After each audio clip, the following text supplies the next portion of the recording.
અમારી સમ્રાટ સમાચાર ચેનલ સબસ્ક્રાઇબ કરો, લાઈક કરો, કોમેન્ટ કરો અને જોતા રહો પળે પળના દરેક પ્રકારના સમાચારો।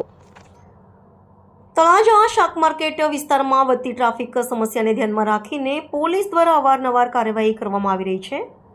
આ પરિસ્થિતિને ધ્યાનમાં રાખીને આજે નગરપાલિકામાં ચૂંટાયેલા ભાજપ અને કોંગ્રેસના સદસ્યો તેમજ ચીફ ઓફિસર દ્વારા શાક માર્કેટ વિસ્તારમાં સ્થળ નિરીક્ષણ કરવામાં આવ્યું હતું। નિરીક્ષણ દરમિયાન નાના વેપારીઓ દ્વારા દુકાનો આગળ બાંધવામાં આવેલા પડદા અને અડચણરૂપ ગોઠવણોને લઈને તંત્ર દ્વારા ચેતવણી આપવામાં આવી હતી।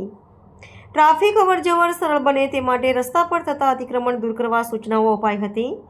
તળાજા શાક માર્કેટમાં ટ્રાફિક સમસ્યા હવે કાયમી સ્વરૂપ ધારણ કરી ચૂકી છે, જેના નિરાકરણ માટે તંત્ર દ્વારા પ્રયત્નો હાથ ધરવામાં આવી રહ્યા છે। સ્થાનિક લોકો અને વેપારીઓના સહકારથી જ આ સમસ્યાનો લાંબા ગાળાનો ઉકેલ શક્ય બનશે।